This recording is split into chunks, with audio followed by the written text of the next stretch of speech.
doing, Bella? Nothing, dear. Don't wake yourself. What are you doing, Bella? Only for tea, my dear. Muffins for tea. No, muffins. He only comes so seldom. I thought I might surprise you. Why are you so apprehensive, Bella? I was not about to reproach you. No, dear, I know you weren't. That fire's in ashes. Will you ring the bell, please, Bella dear? Is it merely to put coal on, my dear? I can do that. Now, we've had this uncle before. Be so good as to ring the bell, please. But, dear, Lizzie's out in the street. No. I can do it so easily. No. Let me do it. No. Where's the girl? Send the girl up if Lizzie's out. But, dear... Now, Bella, please, go ring the bell. There's a good child. Now come here. What do you suppose servants are for? Go on, answer me. What do you suppose servants are for? To serve us, I suppose, Jack. Precisely. Then why would you want... But I think we should consider them a little, that's all. Consider them? There's your extraordinary confusion of mind again, my dear. You speak as though they work for no consideration. In fact, I consider Elizabeth to the tune of £16 per annum, and the girl 10. £26 a year, all told. And if that's not consideration of the most acute and lively kind, I should like to know what is. Yes, Jack, I expect you are right. I have no doubt of it, dear. It is sure weak-mindedness to think otherwise. What's the weather like? Is it still yellow out? Yes, it seems denser than ever. Shall you be going out in this, Jack, dear? No, I suppose so. Unless it gets very much worse after tea.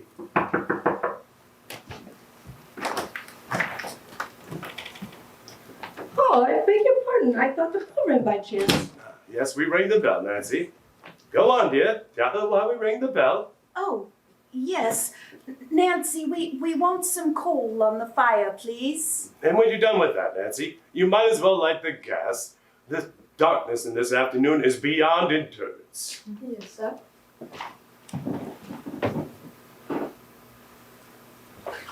Why, Nancy, you're looking very impudent and pretty today. Did you know that? I don't know that at all, sir. What is it? Another broken heart to add to your collection? I wasn't aware of breaking any hearts, sir. I'm sure that's not true. And that complexion of yours, that's not true either. I wonder what mysterious lotions you're applying to enhance your natural beauty. I'm quite natural, sir. I promise you. Well, you do it adorably, I grant you that.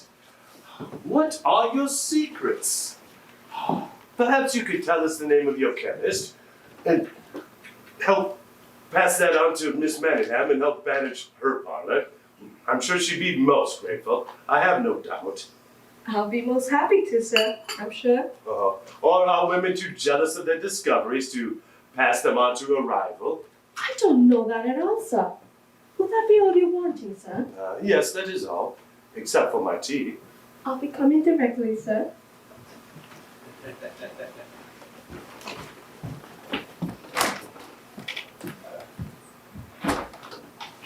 Oh, Jack, how could you treat me like that? Oh, my dear, you are the mistress of the house. It is your duty to tell her to put the coal on. It's not that. It's humiliating me like that, as though I'd do anything to my face and ask for her assistance if I did. Well, you seem to look on servants as our natural equals, so I treated her as one. Besides, I was only trifling with her. It's strange that you don't see how you hurt me. That girl laughs at me enough already. Laughs at you? What an idea! What makes you think she laughs at you? Oh, I know that she does in secret. And in fact, she does so openly. More openly every day. Well, if she does that, does that fault not lie with you? You mean I'm a laughable person? I mean nothing. It is you who read meanings into everything. I wish you weren't such a perfect little silly. Come here and stop it. I thought of something rather nice. Something nice? What have you thought of, Jack? I shan't tell you, unless you come here. What is it? What have you thought of? I read here that Mr. McNaughton, a celebrated actor, will be in London for another season. Yes, I read that. What of it, Jack? What of it? What do you suppose?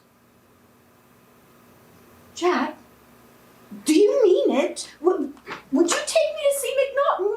You wouldn't take me to see McNaughton, would you? I would not only take you to see McNaughton, my dear.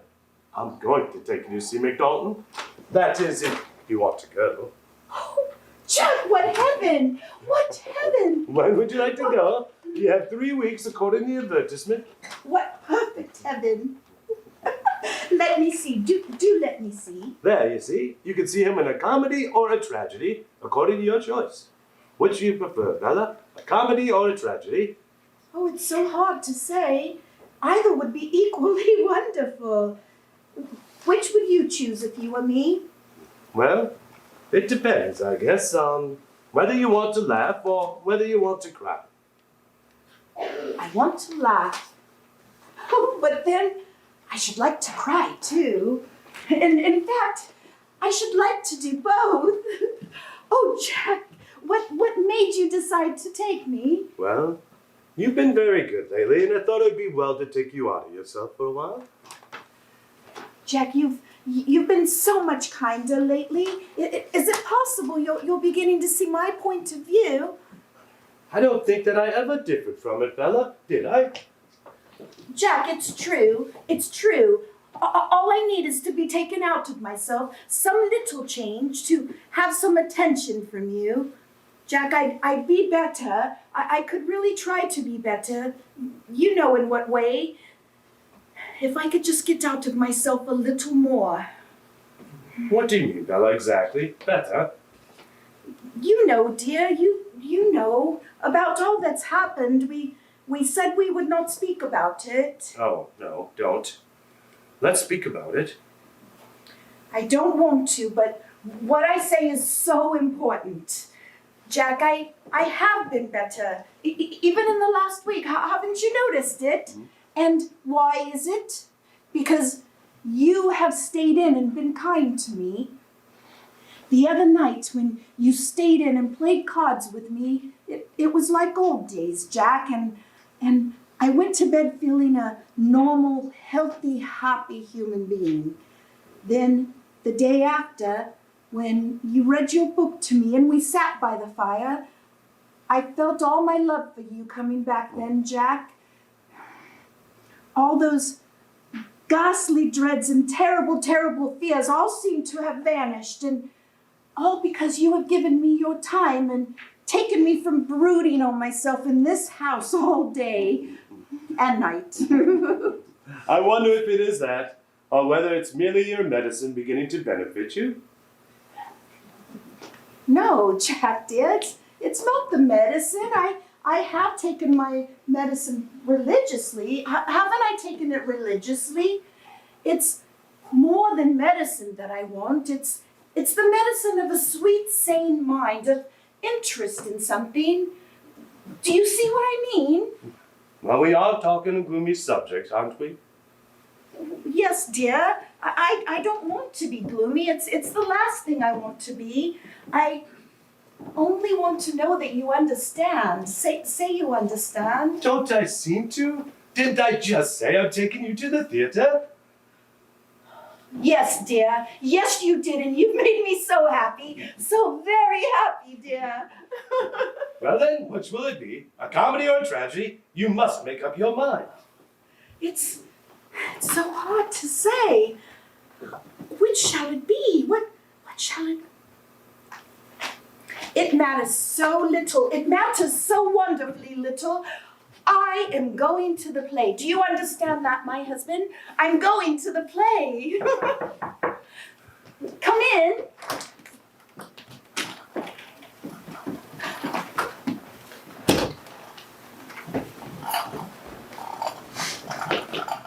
Nancy. I think we'll have it on the table today. Oh, just as you wish, madame. Tell me, Nancy, if you were being taken to the play, which would you choose, the comedy or the tragedy? No, madam, I'll go for comedy at all times. Would you? And why would you choose the comedy, Nancy? Well, I like to laugh, I suppose. Do you? Well, I dare say you are right. I must bear that in mind. Mr. Manningham is taking me next week, you see? Oh, yes, I hope you enjoy it. I'll bring the muffins directly.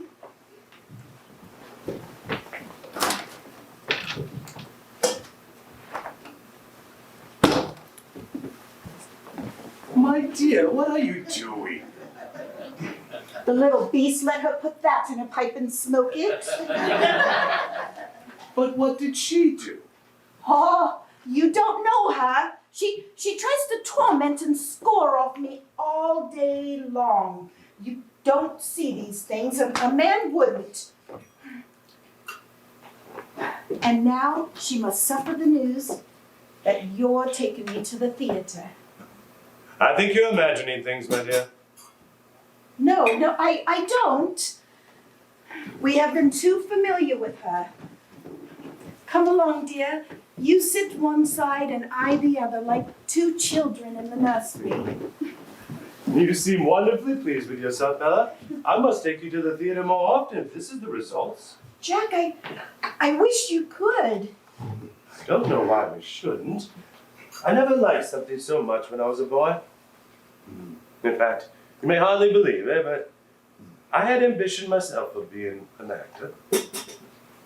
I can well believe it, my dear. Come along to your tea now. You know, Bella, it must be a superb sensation to take a part and lose yourself entirely into a character of someone else.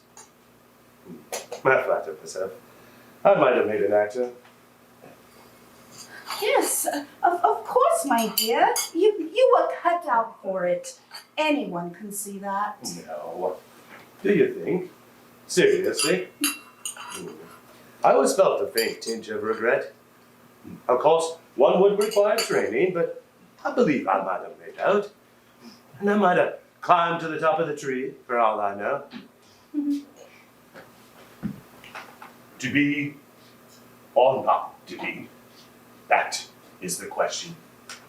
Whether it is nobler in the mind to suffer the slings and arrows of outrageous fortune, or to take arms against to see your troubles, and by opposing, end them.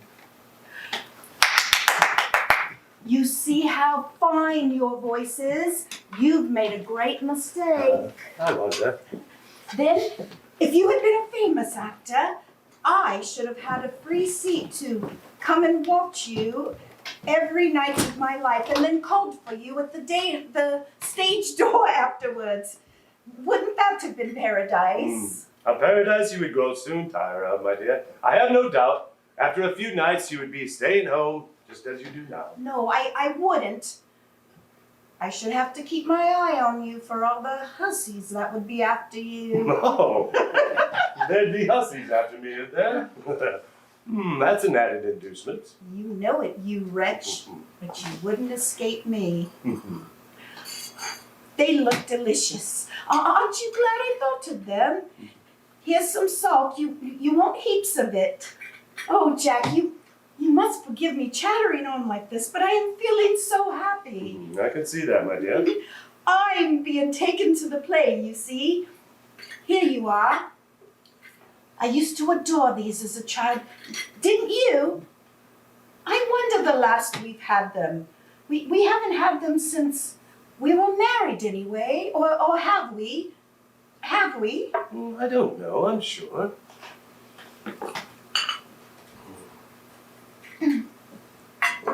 I don't know.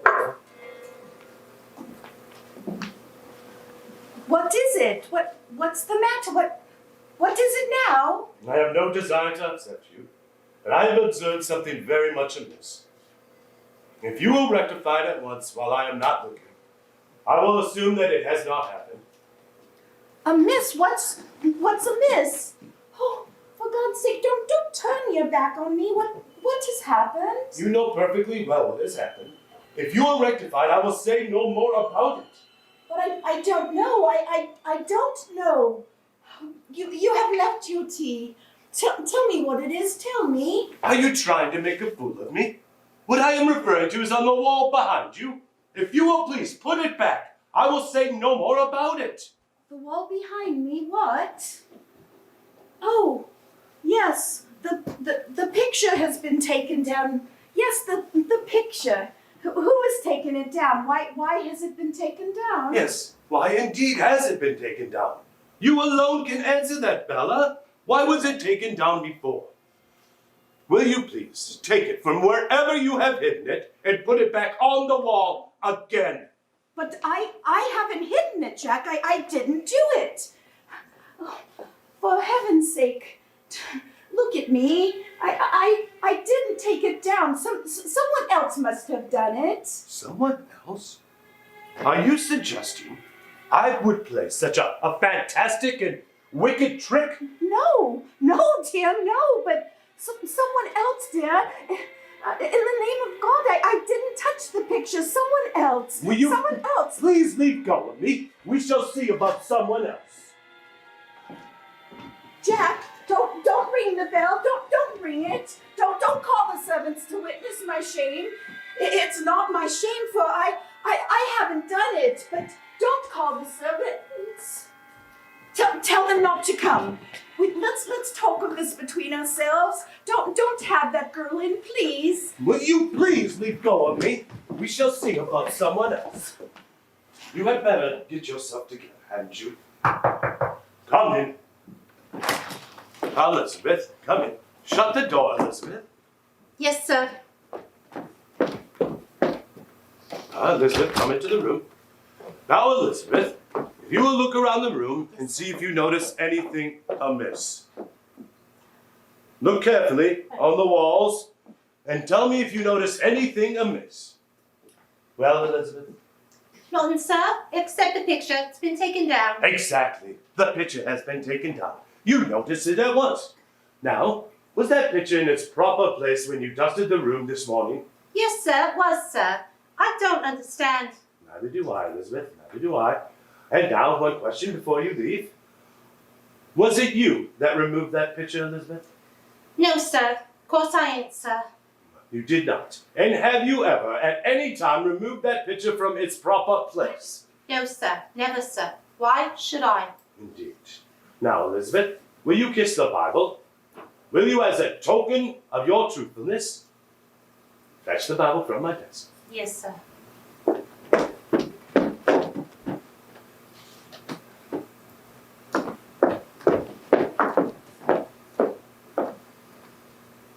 Very well, you may go. Yes, sir. And please send Nancy in here at once.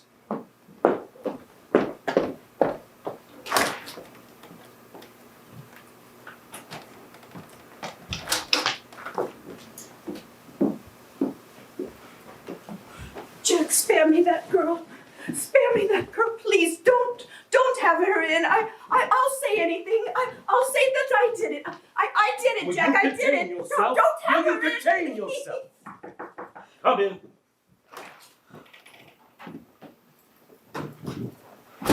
Yes, son. Did you want me?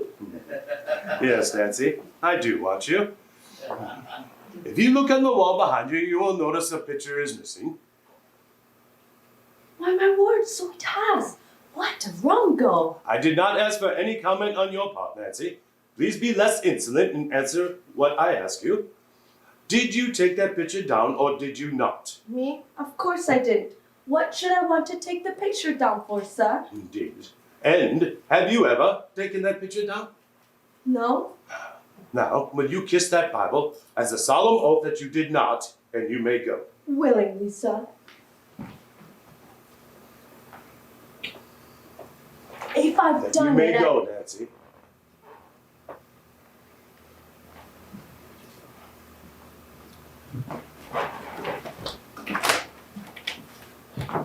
There. Now we may be said to demonstrate it conclusively. Give me that Bible. Give it to me. Let me kiss it too. There. Do you see that I kiss it? Be careful what you I do. Do you wish to commit sacrilege above all else? It is not sacrilege, Jack. I have not done it. Someone else has committed sacrilege. Now see, I swear before God, I did not touch that picture.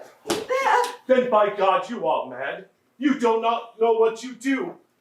You unhappy wretch. You're stark gibbering mad. Just like your mother before you.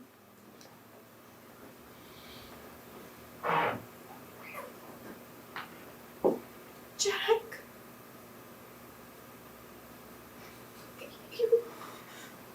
You promised you'd never say that again. Time has come to face the facts, Bella. If this progresses, you will not be much longer under my protection. Jack, I'm going to make a last appeal to you. I'm going to make a last appeal. Jack, I'm desperate, Jack, I'm desperate. Can't you see that I'm desperate? If you can't, then you must have a heart of stone. Go on. What do you wish to say?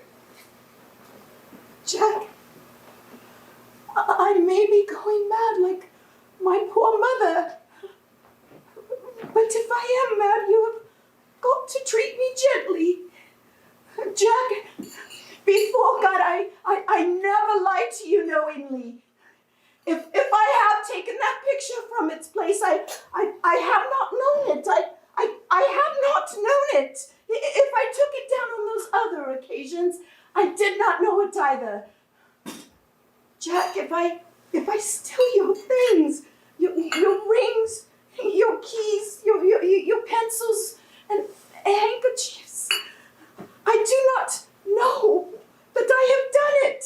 And you find the bottom of my box. I don't know that I have done it, Jack. Jack, if I commit all these fantastic, meaningless mischiefs, so meaningless, why should I take a picture from its place? Jack, if I do all these things, then I am certainly going off my head, and I must be treated kindly and gently. You must bear with me, Jack. But bear with me, not storm and rage. God knows I'm trying, Jack. I'm trying. Please believe me that I'm trying, and be kind to me. Do you know where the picture is now, Bella? Yes, I suppose it's behind the cupboard. Will you please go and see? Yes.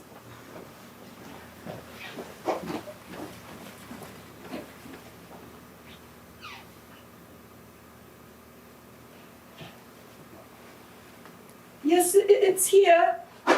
Then you did know where it was, Bella. You did know where it was. No, I didn't. No, I only supposed it was. I only supposed it was because it was found there before. It was found there twice before.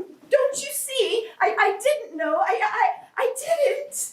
It does no good walking around the room with a picture in your hand, Bella. Please go and put it back again.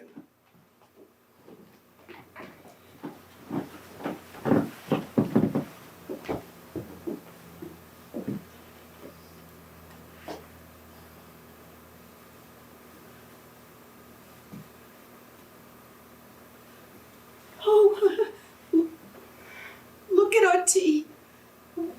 We were having our tea with muffins. A moment ago, Bella, I said the time has come to face the facts. And that is what we have got to do. But I'm not going to say anything for the moment, for my feelings are running too high. In fact, I'm going out immediately, and I suggest you go to your room and lie down a little in the dark. No, not my room. For God's sake, please don't send me to my room. There's no question of sending you to your room, Bella. You know perfectly well you can do just as you please.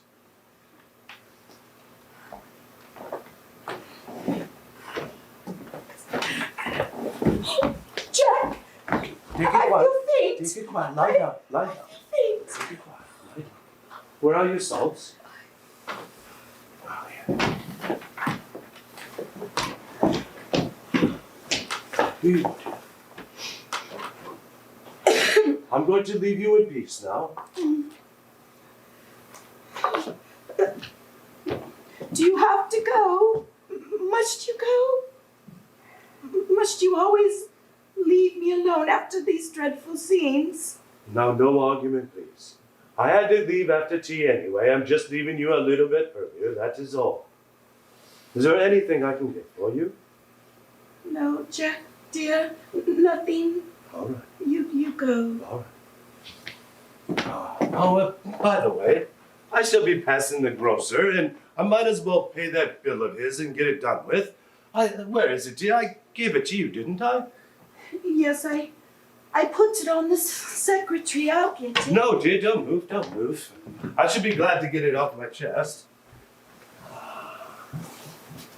Where is it, dear? Is it in one of these drawers? No, I put it on top. I put it there this afternoon. All right, we'll find it. We'll find it. Are you sure it's here? All that is here is some writing papers. Jack, I'm quite sure it is there. Will you look carefully? Yeah, all right, dear. Don't move. I'll find it. Lie down. It is of no importance. I'll find it.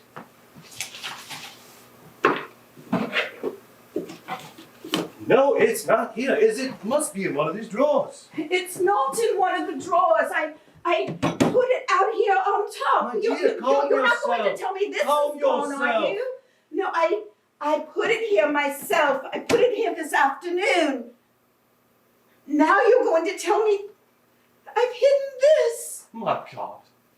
What new trick is this you're playing upon me? I laid it here myself. I put it here. This is a plot. This is a filthy plot. You're all against me. This is a plot. Will you control yourself? No, Will you it's a control plot. yourself? Now listen to me, madam. If you utter another sound, I will knock you down and take you to your room and lock you in the room for a week. I've been too lenient with you, and I mean to alter my tactics. God help me. God help me. May God help you indeed. Now listen to me. I am going out until 10 o'clock, and in that time you will recover that paper and admit to me where you lyingly, purposely concealed it, or you will take the consequences.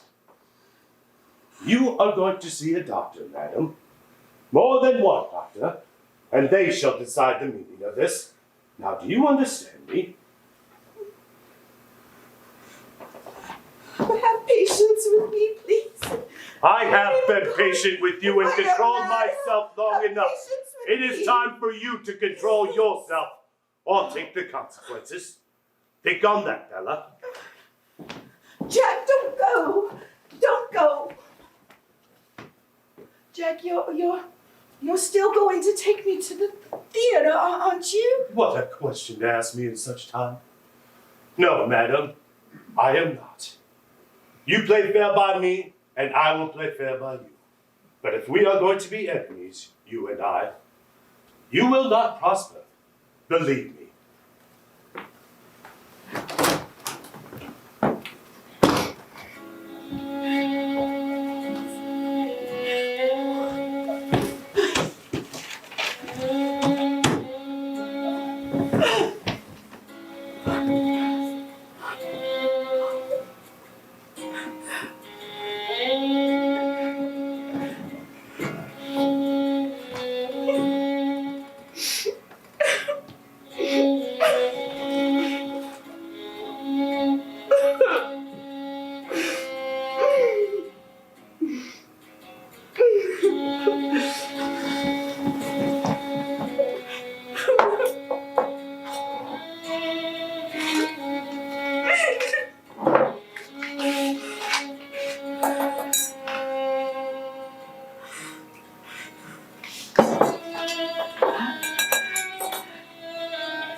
I do not want to be disturbed. It's a gentleman, madame. He wants to see you. Tell him to go away, Elizabeth. He wants to see my husband. My husband's out. No, madame, it's you he wants. You must see him. Tell him to go away. I want to be left alone. Leave me alone. Madame, I don't know what's going on between you and the master, but you've got to hold up. You've got to hold up. I'm going out of my mind, Elizabeth. That's what's going on. No, madame, you mustn't talk like that. No, you mustn't talk like that. You've got to be brave. You mustn't go on lying here in the dark, or your mind will go. Now, you must see this gentleman. It's you he wants, not the master. He's waiting to see you. Come, it'll take you out of yourself. What new torment is this? I am not in a fit state, No, I tell I'll you. turn up the light. There, now you'll be all right. Elizabeth, what have you done? No. I can't have anyone in. I'm not fit to be seen. I'm not. You look all right, madame. You mustn't take on so. Okay, now, I'll see him in.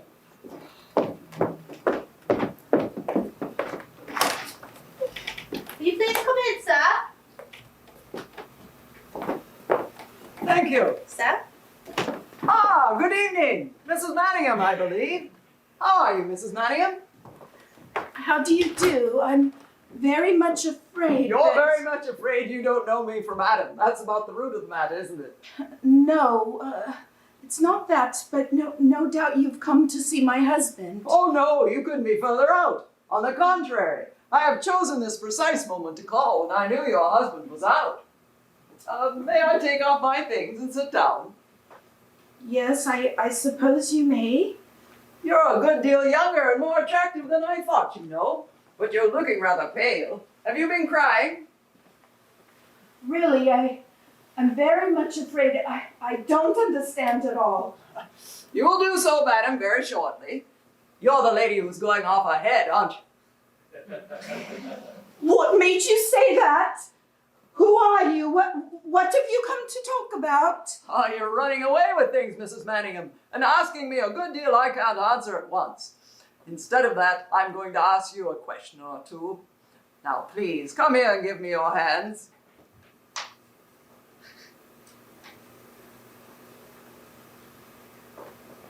Now, Mrs. Manningham, I want you to take a good look at me and see if you're not looking at someone to whom you can give your trust. I'm a perfect stranger to you, and you can read little in my face besides that. But I can read a great deal in yours. What can you read in mine? Why, madam, I can read the tokens of one who has traveled a very long way upon the path of sorrow and doubt, and will have, I fear, to travel a little further yet before she comes to the end. But I fancy she is coming towards the end for all that. Come now, are you going to trust me and listen to me? Who are you? God knows I need help. I very much doubt God knows anything of the sort, Mrs. Manningham. If he did, I believe he would have come to your aid before this. But I am here, so you must give me your faith. Who are you? Are you a doctor? Oh, nothing so learned, ma'am. Just a plain police detective. Police detective? Yes, or was some years ago. At any rate, still detective enough to see that you have been interrupted in your tea. Couldn't you start again and let me have a cup? Yes, I will give you a cup. It only wants water. You never heard of the celebrated Sergeant Ruff, madam? Sergeant Ruff who solved the Clausley diamond case? Sergeant Ruff who hunted down the Camberwell dogs? Sergeant Ruff who brought Sandham himself to justice? Oh, were all such sensations before your time? Sandham, I have heard of Sandham, the murderer, the throttler. Yes, madam, Sandham the throttler. And you are now looking at the man who gave Sandham to the man who throttled him. And that was the common hangman. In fact, Mrs. Manningham, you have in front of you one who was quite a personage in his day, believe it or not. I quite believe it. Won't you sit down? I'm afraid it won't be very hot. Thank you. How long have you been married, Mrs. Madigan? 5 years and a little. Oh, where have you lived during all that time? Not here, have you? No, first we went abroad, then we lived in Yorkshire, and then 6 months ago my husband bought this house. You bought it. Yes, I had a bit of money. My husband thought it was an excellent investment. Ah, you had a bit of money. Very good. And does your husband leave you alone like this in the evenings? Yes, he goes to his club, I believe, and does business. Oh, yes. And does he give you a free run of the whole house while he's out? Yes. Well, not the top floor. Why do you ask? Ah, not the top floor. No. Will you have some sugar? Yes, thank you. You were saying? Before I go any further, Mrs. Manningham, I must tell you there is a leakage in your household. You have a maid called Nancy. Yes. And Nancy walks out of an evening with a young man named Booker in my employ. Now, I only live a few streets away from you, you know. Oh, yes. Well, there's hardly anything which goes on in this house which is not described in detail to Booker, and from that quarter it reaches me. I knew it. I knew she talked. Now I know it. She shall be dismissed. Oh, no. No such retribution is going to overtake her at the moment, Mrs. Manningham. In fact, I fancy you are going to be heavily in debt to your maid, Nancy. If it were not for her indiscretions, I should not be here now, should I? What is this mystery? What are you talking about? You must not keep me in the dark. What is it? I'm afraid I shall have to keep you in the dark for a little, Mrs. Manningham, as I am still quite far down in the dark myself. Can I have another lump of sugar in this? Yes. Well, we were talking about the top floor. There is a bedroom above this, and above that again is the top floor. Is that right? Yes, but it's shut up. My husband said we would not need the upstairs quarters until there were children. You've never been up to the top floor, Mrs. Manningham? No one goes up there. Not even a servant to dust? No. Oh, rather funny. Funny, I don't know. I think it is. Now, Mrs. Manningham, to ask a personal question. When did you first get the notion in your head that your reason was playing you tricks? How do you know that? Never mind how I know. When did it begin? I've always had that dread. My mother died insane when she was quite young, when she was my age. But only in the last 6 months in this house, things began to happen. Which are driving you mad with fear? Yes, which are driving me mad with fear. Is it the house itself you fear, Mrs. Manningham? Yes, I suppose it is. I hate the house. I always did. And has the top floor got anything to do with it? Yes, it has. That's how all this dreadful horror began. Ah. Now you interest me beyond measure. Do tell me about the top floor. I don't know what to say, really. It all sounds so incredible. It's when I'm alone at night. I get the idea someone's up there at night, when my husband's out. I hear noises from my bedroom, but I'm too afraid to go up. Have you told your husband about this? No, I'm scared to. He gets angry. He says I imagine things which don't exist. It never struck you, did it, that it might be your own husband walking about up there? Yes, it has. But I thought I must be mad. Tell me how you know. Why not tell me first how you knew, Mrs. Manningham? It's true then, it's true. I knew it. I knew it. When he leaves this house, he comes back. He comes back and he walks up there above. Up and down, up and down. He comes back like a ghost. How does he get up there? Well, that's what we're going to find out, Mrs. Manningham. But there are such commonplace resources as roofs and fire escapes, you know. Now, please don't look so frightened. Your husband is no ghost, believe me. And you are very far from mad. Tell me now, What made you first think it was him? It was the light. It was the gaslight. It went down and it went up. Oh, thank God I can tell this to someone at last. I don't know who you are, but I must tell you. Now try to keep calm. You can tell me just as well sitting down, can't you? Yes. I want you to sit down. Yes. The light, you say. Did you see a light from a window? No, in this house, I can tell everything by the light of the gas. You see the mantle there? Now it's burning full. But if an extra light went on in the kitchen or someone lit it in the bedroom, this one would sink down. It's the same all over the house. Yes, that's just a question of insufficient pressure, and it's the same in mine. But go on, please. Every night after he goes out, I find myself waiting for something. Then, all at once, I look round the room and see that the light is slowly going down. Then I hear tapping sounds, persistent tapping sounds. At first I tried not to notice it, but after a time it began to get on my nerves. I would go all over the house looking to see if someone had put on an extra light, but they never had. It always happens at the same time, about 10 minutes after he goes out. That is what gave me the idea that somehow he had come back and it was he that was walking about up there. I go to my room, but I daren't stay there because I hear noises overhead. I want to scream and run out of the house. I sit here terrified, waiting for him to come back for hours. And I always know when he's coming. Always. Suddenly, the light goes up again, and 10 minutes afterwards, I hear his key in the lock and he's back again. How very odd indeed. You know, Mrs. Manningham, you should have been a policeman. Are you laughing at me?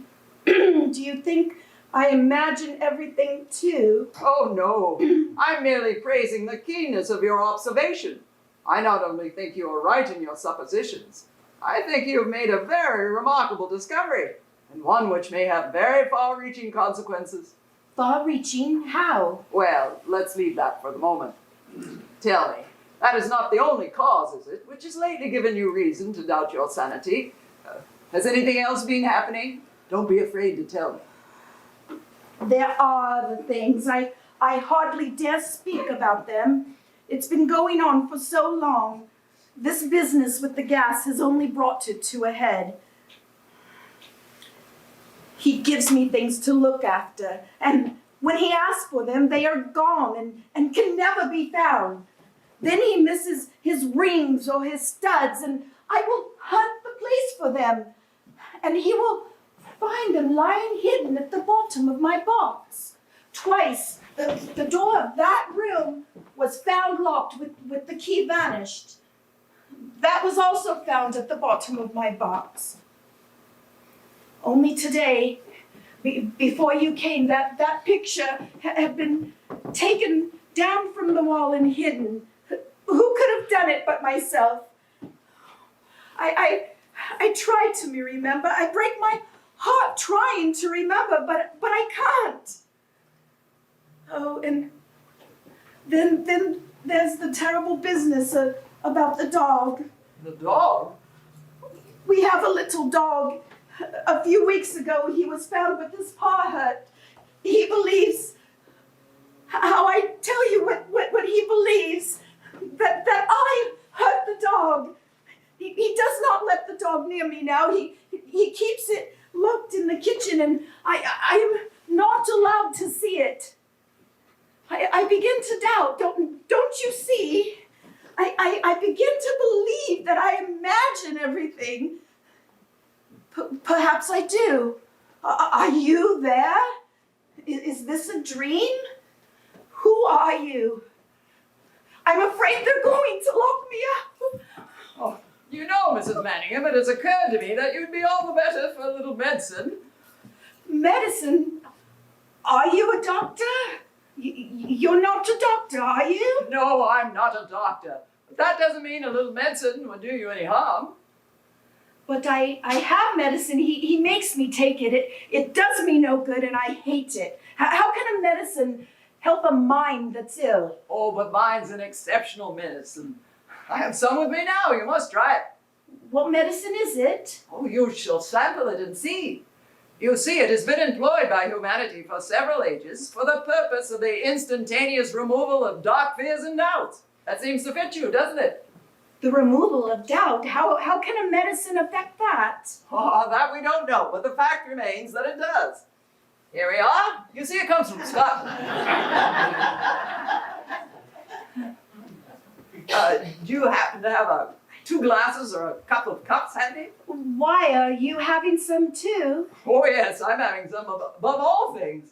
We can use these cups if you like. No, I have to. The very thing. Thank you. Now we shan't be long. What medicine is it? I do dislike medicine. What does it taste like? Oh, delicious. Something between ambrosia and methylated spirits. You mean to say you've never tasted good Scotch whiskey, Mrs. Mannion? Whiskey? I can't take whiskey. I can't do that. Oh, you underestimate your powers, Mrs. Mannion. You see, I can't have you thinking that you can't have faith in your reason, and this will give you faith in your reason like nothing else. Now for some water. Water, yes. Here you are. The very thing. Thank you. There you are. Now tell me, have you ever heard of the cabman's friend, Mrs. Manningham? The cabman's friend. Yes. How nice to see you smile. Here's your very good health. Go on. There, is it so nasty? No. I rather like it. My mother used to give this to us as children when we had the fever. Then you're a hardened whiskey drinker. But you'll enjoy it better sitting down. Yes. What were you saying? Who is the cabman's friend? The cabman's friend. You should ask me who was the cabman's friend, Mrs. Manningham, for she was an old lady who died many years ago. An old lady years ago? What is she to do with me? A great deal, I fancy, if you will follow me patiently. Her name was Barlow, Alice Barlow, and she was an old lady of great wealth and decided eccentricities. In fact, her principal mania in life was the protection of cabmen. You may think that an extraordinary hobby, but in her odd way, she did a lot of good. She provided these men with shelters, clothing, pensions, and so forth, and that was her little contribution to the sum of the world's happiness. Or rather, her little stand against the sum of the world's pain. There's a great deal of pain in this world, Mrs. Manningham, you know. Well, it was not my privilege to know her, but it was my duty on just one occasion to see her, and that was when her throat was cut open and she lay dead on the floor of her own house. How horrible! Do you mean she was murdered? Yes, she was murdered. I was only a comparatively young officer at the time. It made an extremely horrible, in fact I may say lasting, impression on me. You see, the murderer was never discovered, but the motive was obvious enough. Her husband had left her the Barlow rubies, and it was well known that she kept them, without any proper precautions, in her bedroom on an upper floor. She lived alone, except for a deaf servant in the basement. Well, for that she paid the penalty of her life. But I don't see how... There were some sensational features about the case. It seemed the man got in at about 10 at night and stayed till dawn. Apart presumably from the famous rubies, only a few trinkets were taken. But the whole house had been turned upside down.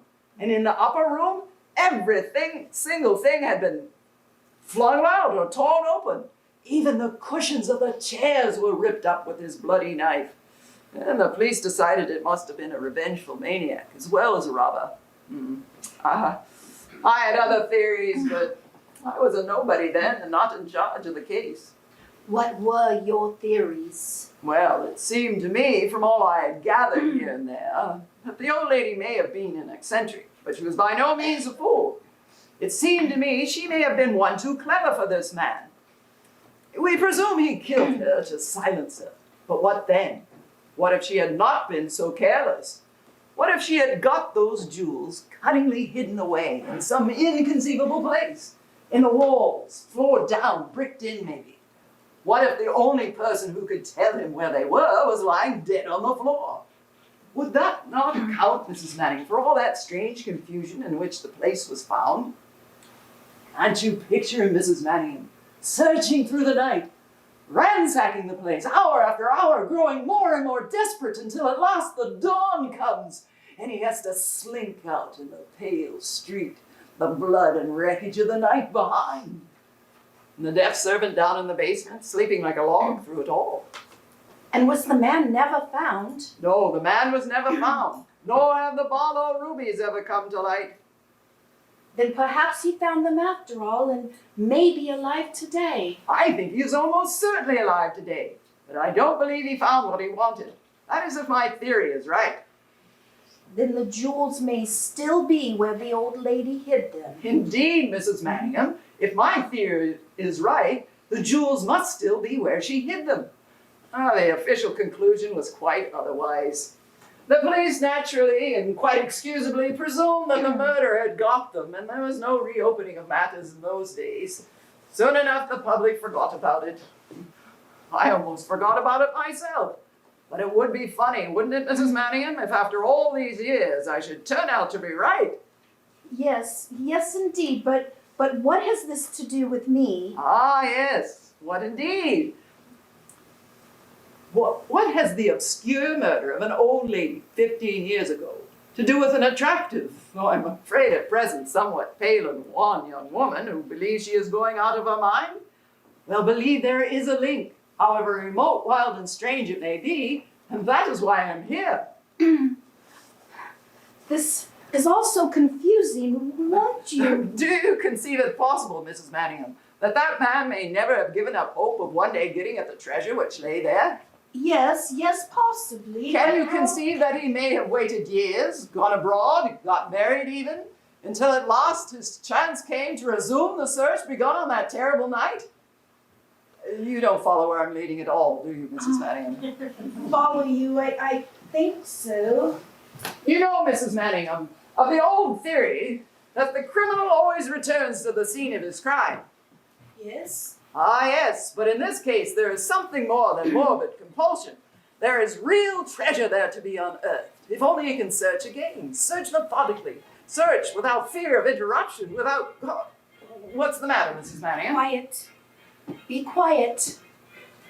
Look at the light. It's going down. He's coming back. Wait.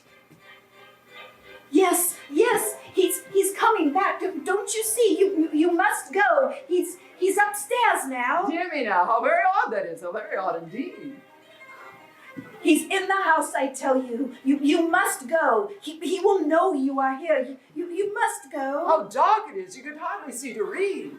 You must go. Please go. Please. Quiet, Mrs. Manningham, quiet. You've got to keep your head. Don't you see my meaning yet? Don't you understand that this was the house? House? What house? The old woman's house, Mrs. Manningham. This house here, these walls, these rooms. 15 years ago, Alice Barlow lay dead on the floor in this room. 15 years ago, the man who murdered her ransacked this place, above and below, but could not find what he sought. What if he is still searching, Mrs. Manningham? What if he is up there still searching? Now do you see why you must keep your head? But my husband is up there. Precisely that, Mrs. Manningham, your husband. You see, I'm afraid you are married to a tolerably dangerous gentleman. Now drink this quickly, as we have a great deal to do.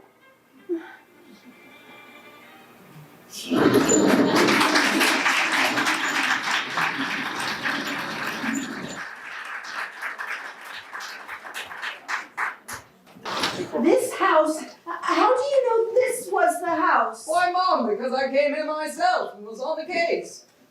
The idea is mad. I have been married 5 years.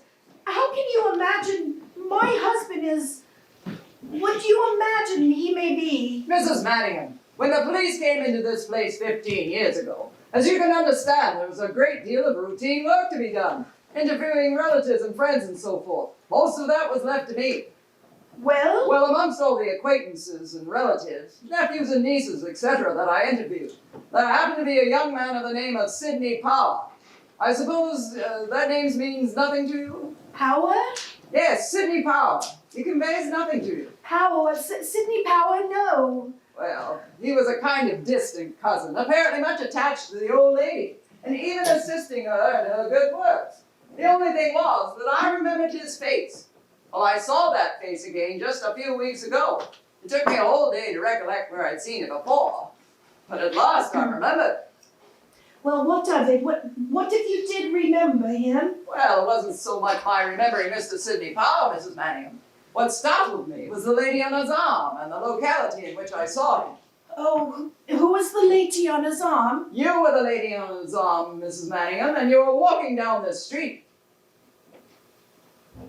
What are you saying? Do you mean you think my husband is this Mr. Power? Well, not exactly, for my What are you saying? You stand there talking riddles. You are so cold. You are just as heartless and cold as he is. No, Mrs. Manningham, I am not cold and I am not talking riddles. I'm just trying to preserve a cold and calculating tone. Because you are up against the most awful moment in your life. And your whole future depends on what you are going to do in the next hour, nothing less. You have got to strike for your freedom, and strike now, for the moment may not come again. Strike. You are not going out of your mind, Mrs. Manningham. You are slowly, methodically, systematically being driven out of your mind. And why? Because you are married to a criminal maniac who is afraid you're beginning to know too much. A criminal maniac who steals back to his own house at night, still searching for something he could not find 15 years ago. Those are the facts, wild and incredible as they may seem. His name is no more Manningham than mine is. It is Sidney Power, and he murdered Alice Barlow in this house. Afterward, he changed his name, and he has waited all these years until he could acquire this house in a legal way. He then acquired the empty house next door. Every night for the last few weeks, he has entered that house from the back, climbed up onto its roof, and come into this house by the skylight. I know that because I've seen him do it. You have watched the Gaslight, and without knowing, been aware of the same thing. He is up there now. Why he should employ this mad, secretive, circuitous way of getting at what he wants, God himself only knows. For the same reasons, perhaps, that he employs this mad, secretive, circuitous way of getting rid of you. That is, by slowly driving you mad and into a lunatic asylum. Why? The fact that you had some money, enough to buy this house, is part of it, I expect. Now that he's got that out of you, he doesn't need you any longer. Thank God you are not married to him, and I have come here to save you from the workings of his wicked mind. Not married. Not married. He married me. I have no doubt he did, Mrs. Manningham. Unfortunately, or rather fortunately, he contracted the same sort of union with another lady many years before he met you. Moreover, the lady is still alive, and the English law has a highly exacting taste in monogamy. You see, I've been finding things out about Mr. Sidney Power. Are you speaking the truth? My God, are you speaking the truth? Where's this wife now? I'm afraid she is the length of the world away, on the continent of Australia, to be precise, where I know for a fact he spent 2 years. Did you know that? No, I did not know that. Ah, yes. If only I could find her, things would be easier. And that is the whole root of the matter, Mrs. Manningham. So far, I'm dealing only in guesses and half facts. I have got to have evidence, and that is why I came to see you. You have got to give me the evidence or help me find it. This is my husband. Don't you understand? He married me. Do you ask me to betray the man who married me? By which you mean, of course, the man who betrayed you into thinking that you are married to him, don't you? He married me. I'm married to him. You must go. You must go. I must think this out. You must go. I'm supposed to cling to the man who married me. Mustn't I? Indeed, cling to him by all means. But do not imagine you are the only piece of ivy on the garden wall. Cling to him as you desire, as his fancy women in the low resorts of the town cling to him. This is the sort of wall you have to cling to, Mom. Women, what are you suggesting? I'm not suggesting anything. I'm only telling you what I have seen. He comes to life at night, this gentleman upstairs, in more ways than one. I have made it my business to follow him on some of his less serious excursions, and I can promise you he has a taste in unemployed actresses, which he has had no pains to conceal. What am I to believe? Mrs. Manningham, it is hard to take everything from you, but you are no more tied to this man. You are under no more obligation to him than those wretched women in those places. You must learn to be thankful for that. What do you want me to do? What do you want? I want his papers, Mrs. Manningham. His identity. There is some clue somewhere in this house, and we've got to get at it. Where does he keep his papers? I know of no papers. Unless his bureau. Yes, his bureau. His bureau. Yes, there. But he keeps it always locked. I have never seen it open. Ah, he keeps it locked, does he? It's just his desk, his bureau. Very well, then we will have a look inside. But it is locked. How can you if it is locked? Oh, it doesn't look so very formidable, Mrs. Manningham. You know, one of the greatest regrets of my life is that fate never made me one of two things. One was a gardener, the other a burglar. Both quiet occupations, Mrs. Manningham. As for burgling, I think if I had started young and worked my way up, I should have been a genius. Now let's have a look at this. Oh, but you must not touch this. He will know what you have done. Come now, Mom, you're working with me, aren't you? Not against me? Yes, yes. Now, do you mind if I take off my coat? I'm a man who never feels at work until his coat is off. Quite a saucy shirt, don't you think? You didn't suspect I was such a dandy, did you? Now, let's have a real look at this. But you must not tamper with that. He will know what you have done. Oh, it doesn't look so very formidable, so not if we are clever enough. And this one hardly asks for cleverness. You see, Mrs. Manningham, there are all manner of ways of getting into this. Stop talking.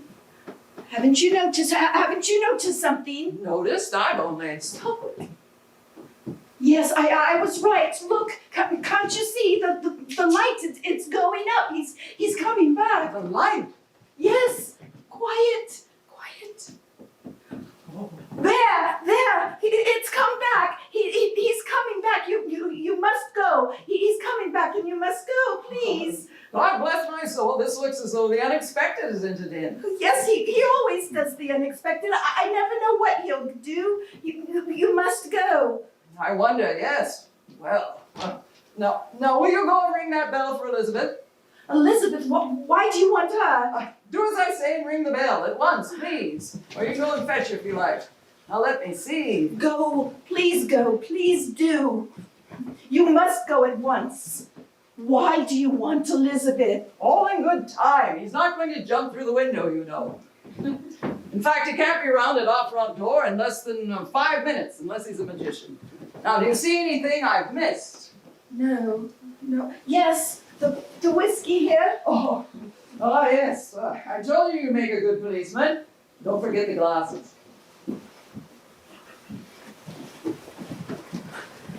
Go. Please do. Come here, Elizabeth. Come here, will you? Yes, sir. Ma'am. Now, Elizabeth, you and I have got to do a little quite calm but rather quick thinking. You've told me you're anxious to help your mistress, Elizabeth. Yes, sir. I told you I was, sir. But what's this all about? Are you anxious to help your mistress blindly without asking any questions? Yes, sir, but you Come see. now, Elizabeth. Are you not? Yes, sir. Good. Now, Mrs. Manningham and I have reason to suppose that in about 5 minutes' time, the master is returning to this house. He mustn't see me leaving. Would you be good enough to take me down to your kitchen and hide me away for a short space of time? You can put me in the oven if you like. Yes, sir, but you see. You must go. Please, please. He won't see What you were you if you saying, go Elizabeth? now. Yes, sir. You could go down to the kitchen, sir, but Nancy's down there, sir. Nancy? What the devil is this now? I thought this was Nancy's afternoon off. Was it not arranged that I should come when Nancy was away? Yes, sir. But for some reason she stayed on. I think she's got a young man. Well, I wouldn't make her go now, could I? If I'd done that, I All right.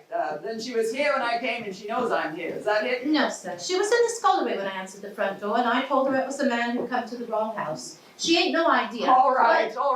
That's better news. But it means you can't entertain me in the kitchen. Now, where are you going to hide me, Elizabeth? Make up your mind, quickly. I don't know. Unless you want to go to the bedroom, sir. Mine and Nancy's, I mean. Oh, that sounds altogether entrancing. Shall we go there now? Yes, sir, but supposing Nancy goes up there before she goes out. Oh, you're a good soul and you think of everything.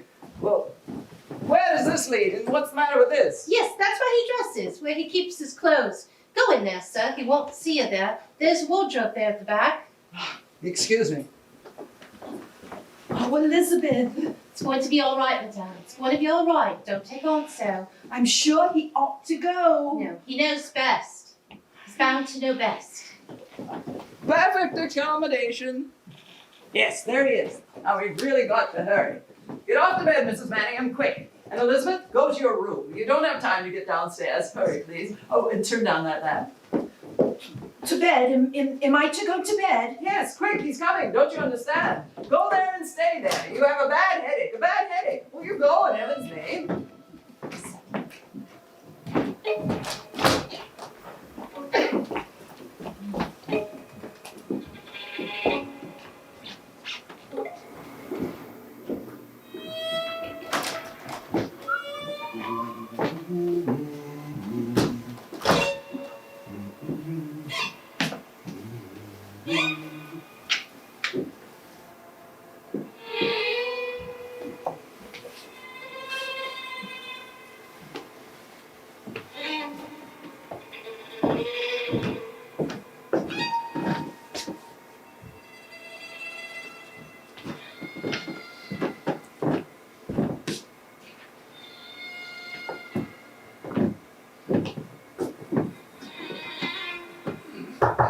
Come in.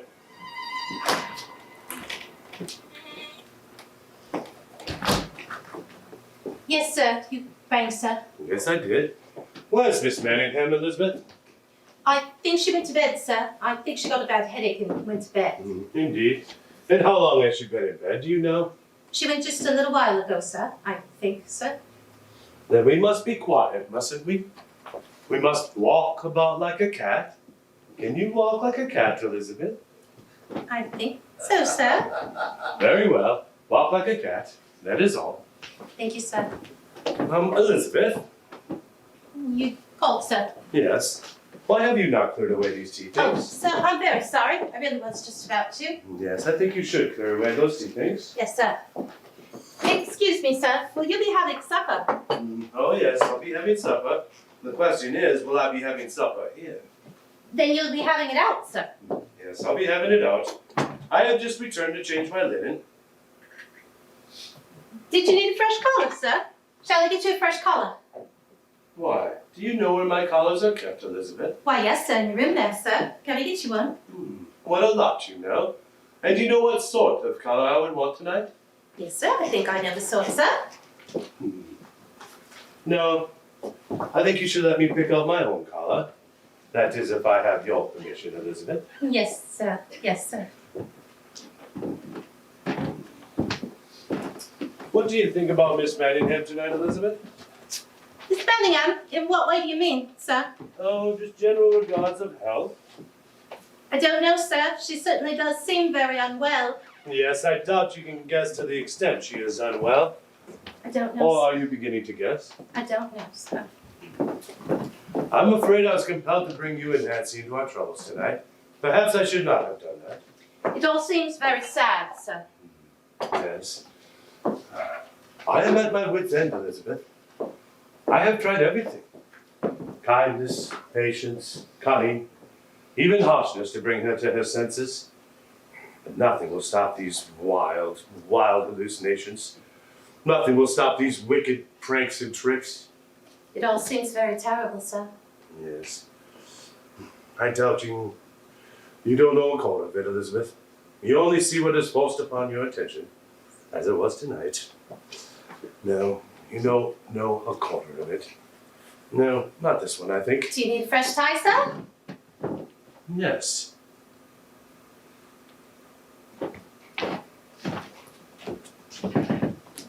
I suppose you know about Miss Manningham's mother, Elizabeth? No, what's of her, sir? Not in the manner in which she died. No, sir. She died in a madhouse, Elizabeth, without a brain at all in the end. Oh, sir, that's terrible, sir. Yeah, terrible indeed. The doctors could do nothing. You know, don't you, that I may have to bring a doctor to Miss Manningham before long. I have fought against it to the very last, but it cannot be kept a secret any longer. No, sir. No, sir. I mean to say is, you know what goes on here. You can testify to what goes on here, can't you? Yes, sir. Indeed, I can, sir. Indeed. You may have to testify in the end. You do understand that, don't you? I only wish to help you both, sir. Yes, I believe you there, Elizabeth. You are a very kind soul. I sometimes wonder why you put up with things in this household, this dark household. I sometimes wonder why you do not go. You are very loyal. Always loyal to you, sir. Always loyal to you. There now. How touching. I thank you, Elizabeth. You will be repaid later for what you have said, and repaid in more ways than one. You do understand that, don't you? Well, I thank you, sir, but I only wish to serve. Yes, I know that. Well, Elizabeth, I'm going out. In fact, I'm going out to be a little gay. Can you understand that, or do you think that's wrong? Oh, no, sir. No. I think you should get all the pleasure you can. Well, you can. Yes. I wonder. It is a curious existence, isn't it? Yes, sir. Well, good night, Elizabeth. Good night, sir. Good night. He was right when he said he'd be repaid, Elizabeth, though not the way he thinks. Will you go and get Mrs. Manningham? Yes, sir. I'll get her right away.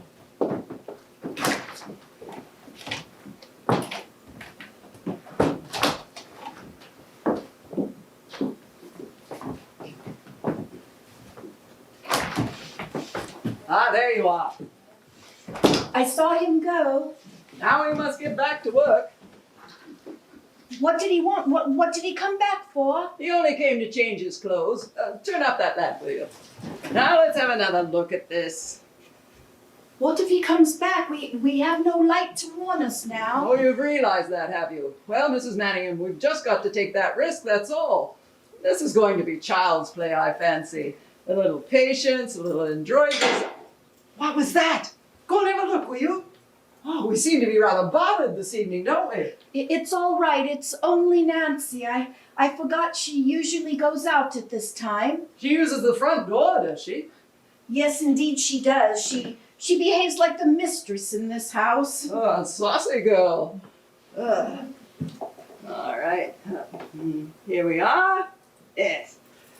Next to a key, there's nothing a lock appreciates like kindness. But will you be able to close it again? Oh, yes, no damage done.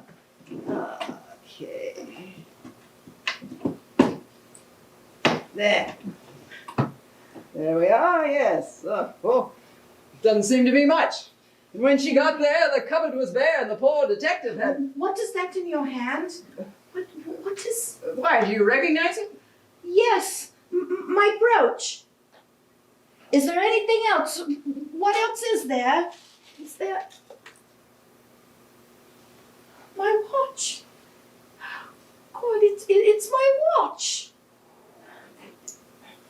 This also is your property then? Yes, they both are. The watch I lost a week ago, and the brooch has been missing 3 months. He said he would buy me no more gifts because I lost them. He said that in my wickedness I had hidden them away. Inspector, is there anything else there? Is there a bill? Is there a grocery bill? A grocery bill? It doesn't Yes. seem to be. One moment. One moment. This letter, it's from my cousin. It's from my cousin. Is your husband's correspondence with your relations very much to the point at the moment, Mrs. Manningham? You don't understand. When I married, I was cast off by all my relations. I haven't seen any of them since I was married. They did not approve my choice. When I came to London, to this house, I wrote to them. I wrote to them twice. There never was any answer. Now I know why there never was any answer. This letter is, to me, it's from my cousin. Yet you never got it. Now you're beginning to understand, Mrs. Manningham. Listen, let me read to you what he says. Let me read it to you. Dear cousin, all of us were overjoyed to hear from you again. Overjoyed. Do you hear that? He goes on to say that his family have gone to Devonshire and they are in the country. He said that we must meet to recapture old ties. He says that they all want to see me. He says that I must go and stay with them, that they will give me their Devonshire cream to fatten my cheeks and their fresh air to bring the sparkle back to my eyes. They will give me. God, they wanted me back. They wanted me back all the time. Poor child. You shall have your Devonshire cream, and you shall have the fresh air to bring the sparkle back to your eyes. Why, I can see a sparkle in them already. If you will be brave now and trust me, you won't have to wait long. Are you going to trust me?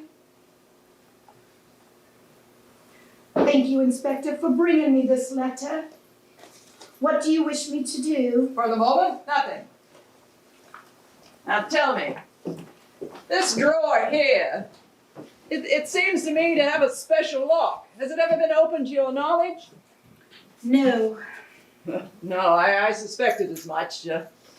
Yes, this is going to be a tougher proposition, I'm afraid. What are you going to do? Are you going to force it? If I possibly can. I don't know that I'll be But able you to. must not. You must not. What shall I tell my husband when he comes back? I have no idea what you will say to your husband when he comes back, Mrs. Manningham. But then I have no idea what you will do, Mrs. Manningham, if I have no evidence to remove you from his loving care for good. God, I'm scared. What should I do? There's only one thing we can do. Go ahead. If we turn back now, we are lost. I'm going to force it and gamble that we find something. Are you with me? But you don't understand.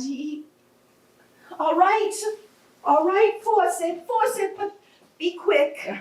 We're in no hurry, madam. He's quite happy where he is.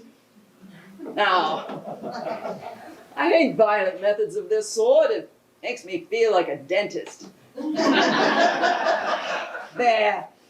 All over now. Let's have a look. Is there anything there? Is there anything there? Oh, I don't see anything yet. I don't see anything. Wait. No. Is there nothing? Wait. This. Mr. Manningham, Mr. Manningham, Mr. Manningham. Oh, no, not a thing. We have lost our gamble, ma'am, I'm afraid. Oh dear. What are we going to do? What are we going to do? Some rapid thinking at the moment. Now, don't be afraid, Mrs. Manningham. I've been in many a tighter corner than this. Let's get those things back to begin with, shall we? Give me the watch and the brooch. We will put them back where they were. Yes. There you are.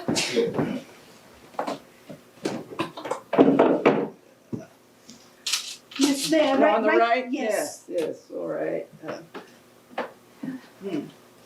A nice piece of jewelry, this. When did he give you this? soon after we were married, but it's only secondhand. Second-hand, eh? Oh, I'm afraid you got everything second-hand from this gentleman, Mrs. Manningham. Well, that's all right. I will try to lock this if I can. Second-hand, did you say? How did you know that brooch was second-hand, Mrs. Manningham? There's an affectionate inscription to someone else inside. Oh, really? Why didn't you tell me that? I just found it myself not so long ago. Oh, really? You know, I have a feeling I've seen this somewhere before. Where is this inscription you speak of? It's sort of a trick. I only discovered it by accident. You pull the pin on the back, it goes to the right, then the left, and it opens out like a star. Oh, yes. Oh, how very odd. What are these spaces here? There were some beads in it, and they were all loose and falling out, so I took them out. Oh, there were some beads in it, but they were loose and falling out, so you took them out. Have you got them by any chance? Yes, I think so. I put them in a vase. May I see them, please? Yes, they should still be here. There should be 9 altogether, I think. Yes, I believe there are. Yes. Well, here's some of them at any rate. Let me see, will you? Thank you. Try and find the others, will you? Yes. Did you happen to read this inscription at any time, Mrs. Manningham? Yes, I read it. Why? Beloved A.B. from C.B., 1851. Does nothing strike you about that, Mrs. Manningham? No, what of it? What should strike me? Really? I think that should be as simple as ABC. Have you got the others? Yes, here they are. There's 4 more, I think, yes. Thank you. There's the lot. Now tell me this. Have you ever been embraced by an elderly detective in his shirt sleeves? What do you mean? For that is your fate at the moment, Mrs. Manningham. My dear Mrs. Manningham. Oh, don't you understand?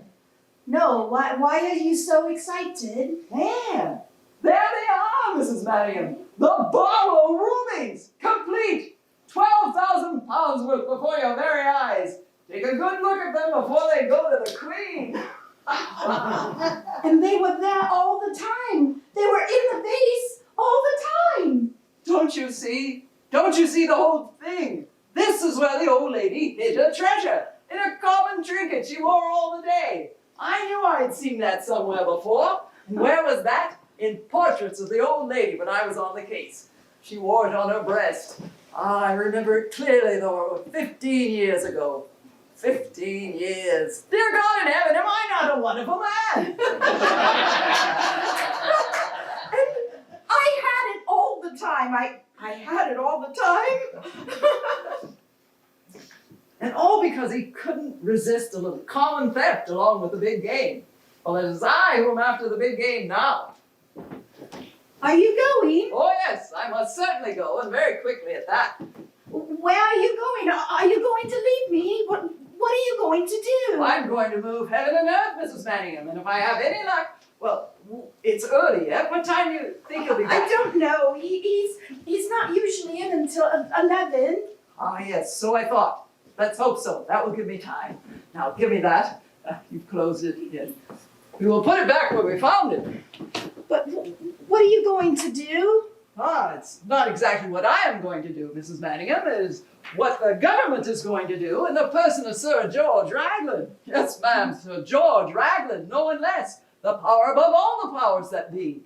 He knows I'm here tonight, you see, but he didn't know I was going to find what I found. Well, we're done for that, I'm afraid. We'll just have to risk it. Now, Mrs. Manningham, you will serve the ends of justice best by simply going to bed. Do you mind going to bed? No, I'll go to bed. Good. Go there and stay there. Your headache is worse. Be ill, be anything, but stay there. You understand? I'll let myself out. Don't leave me. Don't go. Don't leave me alone. I've got a feeling. A feeling? What feeling? A feeling that something will happen if you leave me. I'm afraid. courage. Have the goodness to stop making a fool of yourself, Mrs. Manningham. Here's your courage. Now take some more of it, but don't get tipsy and don't leave it about. Goodbye. Inspector? Yes? All right. Goodbye. Goodbye.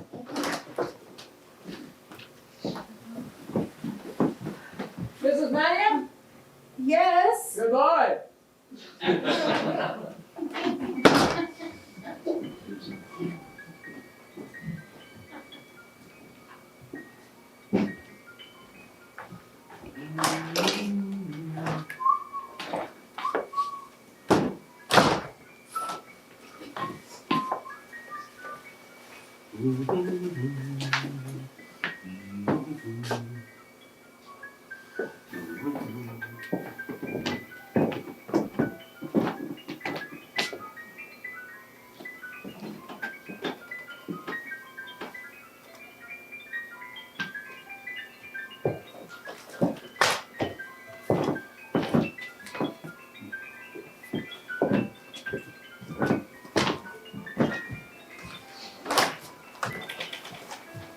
Yes, sir. Did you bring, sir?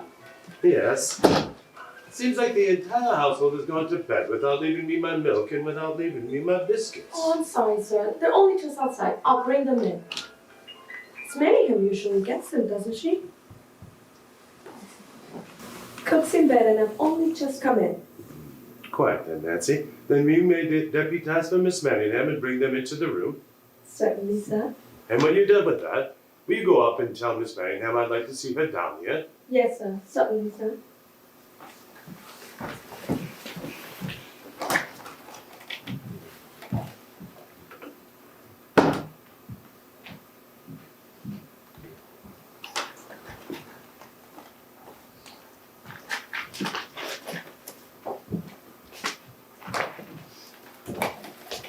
Well, Nancy? She says she has a headache and she's trying to sleep. She still has a headache, has she? Yes, sir. Is there anything else you want, sir? Have you ever known a time when Miss Manningham did not have a headache, Nancy? No, sir. Hardly ever, sir. Do you usually perform your domestic task in outdoor costume? I told you, sir. Only just come in and I heard the bell by chance. Yes, that is precisely the point. Well, how do you mean, sir? Will you come closer, Nancy, where I can see you?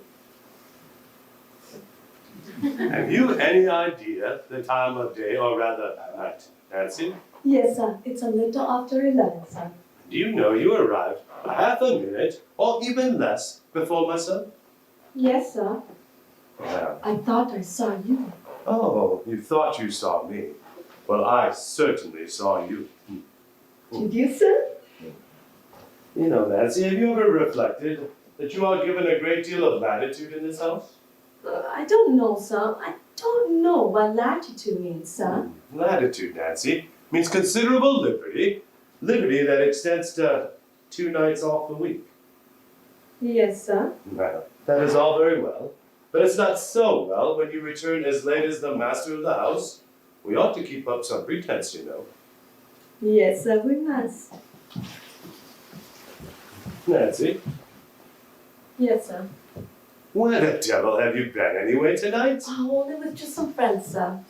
You know, Nancy, when you say friends, I have an extraordinary idea that you mean gentlemen friends. Well, sir, possibly I might.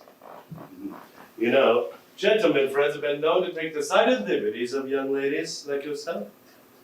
Are you alive to such a possibility? Oh, no, sir. Not with me. I can look after myself. Oh, are you always so anxious to look after yourself? Well, sir, possibly I might. You know, Nancy, as pretty as your bonnet is, it's not near as pretty as your hair beneath it. Won't you take it off and let me see? Very well, sir. It comes up easy enough. There. Is there anything more you want, sir? Yes, perhaps. Will you come here, Nancy? Yes, sir. Is there anything else you want, sir? What do you want, hey? What do you want?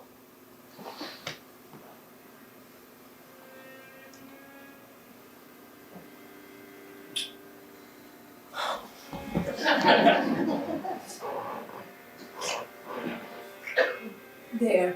Can she do that for you? Can she do that? Why, who could you be talking about, Nancy? You know who I mean, all right? You know, Nancy, you're a very remarkable girl in many regards.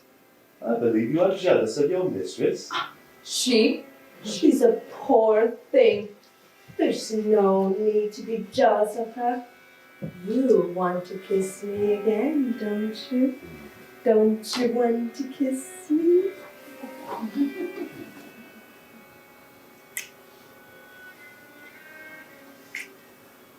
There. That's better than a sick headache, ain't it? A sick headache and a pale face all day. Yes, I believe it is. But I think, however, don't you, that we shall meet some evening in different surroundings? Yes, where? I'll meet you where you like. You're mine now, ain't you? 'Cause you want me. You want me, And don't what- you? And what of you, Nancy? Do you want me? Oh yes, I've always wanted you ever since I first clapped eyes on you. I wanted you more than all of them. Oh, there are others? Oh yes, there is plenty of others. Oh, I rather imagined. And only 19. Where can we meet? Where do you want us to meet? You know, Nancy, you've taken me a bit by surprise. I will let you know tomorrow. How will you let me know what she's about? Oh, I'll find a way. I don't think Miss Manningham will be here tomorrow. Not that I care about her. I want to kiss you under her very nose. That's what I like to do. All right now, Nancy. You better go. I have got some work to do. Go? I don't want to go. There. Run along. I have got work to do. Work? What are you going to work at? What are you going to do? Well, I'm going to write some letters and then... Run along, Nancy. I have got some work to do. All right, I'm going. You shall be the master for a little more. Good night, your lordship. Good night. Now, when are you going to let me know tomorrow? When I find the time, Nancy. When I find the time. Good night. Good night.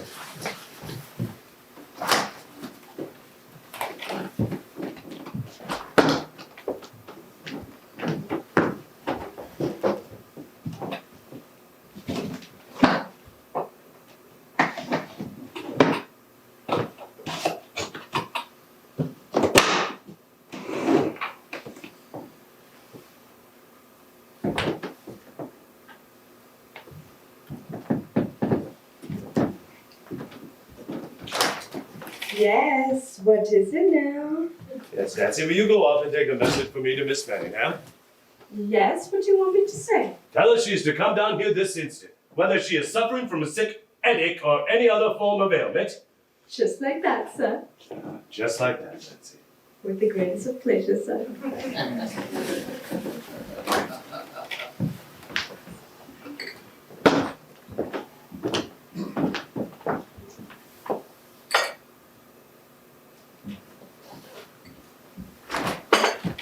She won't come. She does not need to come. What do you mean she won't come? She says she can't come. She's not well enough.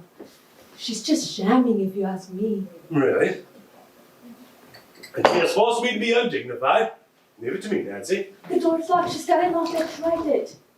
Oh, the door is locked, is it? Very well, I'll open it. She won't let you in. I can tell by her voice. She's got it locked and she won't open it. Are you going to batter it? Now, perhaps you're right, Nancy. Let us find a more delicate means to obtaining our ends. Perhaps you'll bring a note to that wretched imbecile and slip it under the door for me. Yes, I'll do that. What are you going to write? Oh, never mind what I'm going to write, but I'll tell you what you can do for me, though. Yes, what? Go down to the basement and bring up the little dog up here, will you? The dog? The dog, yes. What's the game? What's the idea with the dog? Never mind. Just go and get it, will you? All right. No, or on second thought, maybe you need not get the dog. We'll just let it be supposed we have the dog. Yes, that would be more delicate still. Here you are. Go and slip this under the door. What's the game? What have you written in this? Nothing very much. Just a little smoke to get the rats out of the holes. You're a rum beggar, ain't you? Now, can't I lock? Run along, Nancy. All right.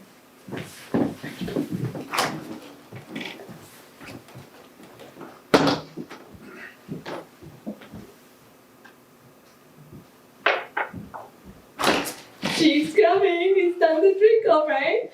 Just as I thought. Now, I should be obliged if you go to bed immediately, Nancy. Go on. What's the game? What's the roll about? Go to bed, please, Nancy. All right. I'm going. Good night, old dear. You give her what for, won't you? Good night. Ta-ta.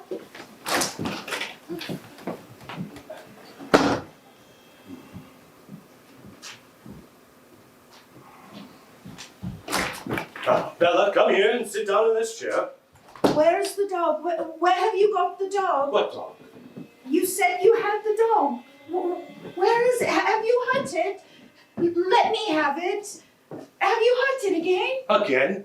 This is strange talk, Bella, from you, after what you did to the dog a few weeks ago. Come and sit down here. I do not want to speak to you. I am not well. I thought you had the dog and were going to hurt it. That is why I came down. The dog, my dear Bella, was merely a ruse to compel you to pay me a visit quietly. Now come and sit down where I told you. No, I want to go. Come and sit down where I told you! Yes? What do you want? Quite a good deal, Bella. Have a seat, make yourself comfortable. We have plenty of time.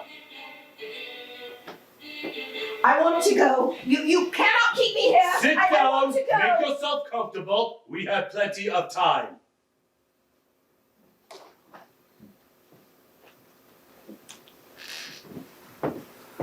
Say what you have to say. Now you are not sitting in the chair I indicated, Bella. What have you to say? I have to say, you are not sitting in the chair I indicated. Are you afraid of me that you sit so near the door? No, I am not afraid of you. No? Then I can say you have a great deal of courage, my dear. However, will you now sit where I told you? Yes. You know what you remind me of, Bella, as you walk across the room? No, what do I remind you of? A somnambulist, Bella. Have you ever seen such a person? No, I have never seen one. Haven't you? Not that funny. Glazed, dazed look of a wandering mind. The body acts without a soul to guide it. I've often thought you had that look, but it's never been so strong as tonight. My mind is not wandering. No. When I came in, I was told you had gone to bed. Yes, I had gone to bed. Then will you tell me, since you have gone to bed, why you are still fully dressed? Did you hear what I said? Yes, I heard what you said. Then will you tell me, since you had gone to bed, why you are still fully dressed? I don't know. You don't know. Do you know anything about anything you do? I forgot to undress. You forgot to undress. A curious oversight, if I may say so, Bella. You know, you give me the impression of having a rather exciting time since I saw you last. Almost as if you've been up to something. Have you been up to something, Bella? No, I don't know what you mean. Did you find that bill I told you to find? No.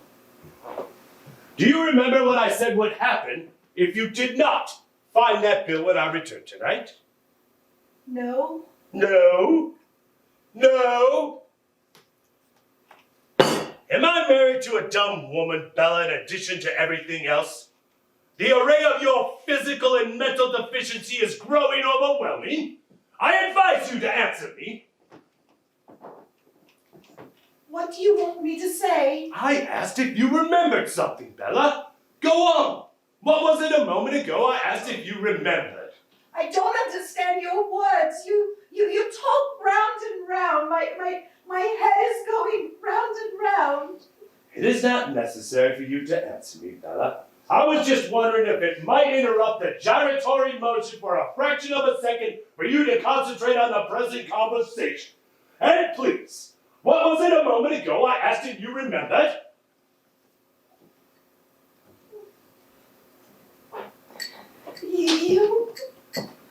You asked me if I remembered what you said you would do to me if I did not find that bill. Admirable, my dear Bella, admirable. We shall make a logician of you yet. A Socrates, a John Stuart Mill. You shall go down in history as a shining mind of your day. That is, if your present history doesn't altogether submerge you and take you away from your fellow creatures, and there is a danger in that, in more ways than one, you know. Well, what did I say I would do if you did not find that bill?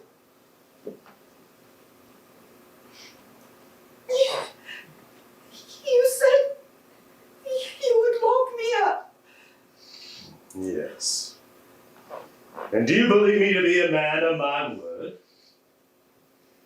You see, Bella, in a life of considerable and varied experience, I have hammered out a few principles of action. I fancy I know how to deal with my fellowmen. I learned it quite early, actually, in school, in fact.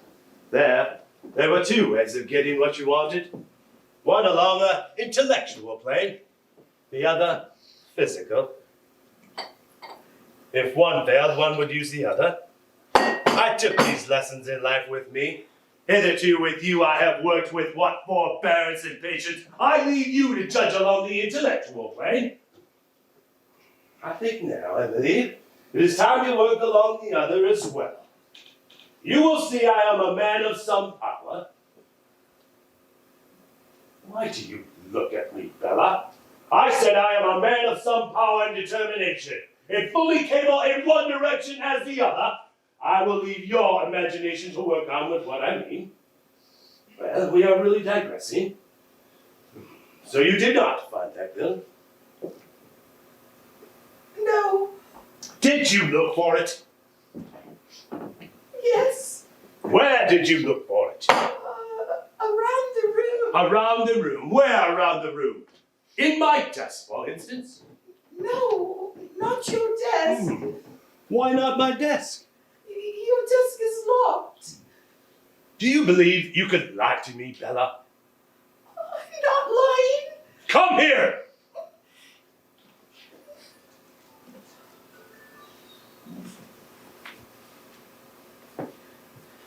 What do you want? Your dark, confused, rambling mind has led you into playing some pretty tricks tonight, has it not? My mind is tired. I want to go to bed. Your mind is tired. It's so tired it doesn't work. You can't think. You dream. Dream all day, dream everything, dream maliciously and incessantly. Don't you know that by now, you sleepwalking imbecile? What have you dreamt tonight, huh? Where has your mind wandered that you split open my desk? What strange disease dream have you had tonight, huh?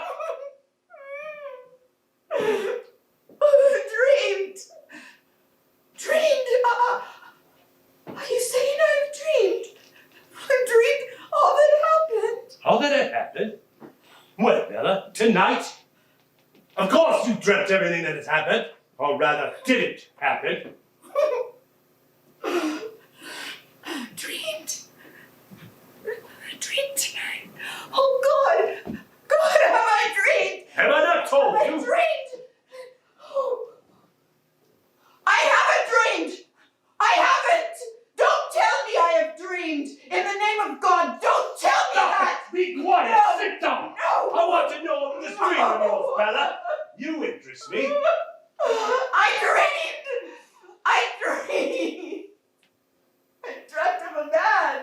dreamt of a man, Bella. What man did you dream of, pray? A man that came to see me. Let me rest. Let me Pull rest. yourself together. What man are you talking about, Bella? I dreamed. A man was here. I know you A dreamed man it, was you here. jittering wretch. I I know you know. dreamed. I want you to I go over dreamed. this man you dreamed of. Do you hear me? Do you hear Was I me? any part of this curious dream, Mrs. Manningham? Perhaps my presence here will help you to recall it. You tell me, who the devil are you and how did you get in here? Well, who I am seems a little doubtful. Apparently, I'm a mere figment of Mrs. Manningham's imagination. As for how I got in, I came in, or rather came back, or better still, I effected an entrance a few minutes before you, and have been hidden away ever since. Would you be kind enough to tell me what you are doing here? Oh, waiting for some friends, Mr. Manningham. Waiting for some friends. Don't you think you had better go upstairs, Mrs. Manningham? You look very tired. Don't you think you should explain your business, sir? Well, as a mere figment, as a mere ghost existing only in your wife's mind, I can hardly be said to have any business. Tell me, Manningham, can you see me? No doubt your wife can, but it must be difficult for you. Perhaps if she goes to her room, I will vanish and you won't be bothered by me anymore. Go to your room, Bella. I shall find out the meaning of this and deal with you in due course.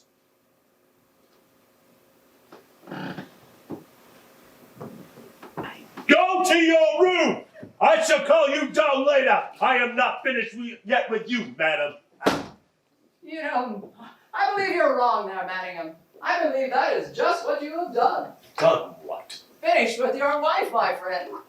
Now, sir, will you be good enough to tell me your name and your business, if any? Oh, I have no name, Manningham, in my present capacity. I am, as I have pointed out, a mere spirit. Perhaps a spirit of something you have evaded all your life. But in my case, only a spirit. Will you have a cigar with the spirit? We may have to wait some time. Are you going to tell me your business, or am I going to fetch a policeman and have you turned out? An excellent idea. I could have thought of nothing better myself. Yes, fetch a policeman, Manningham, and have me turned out.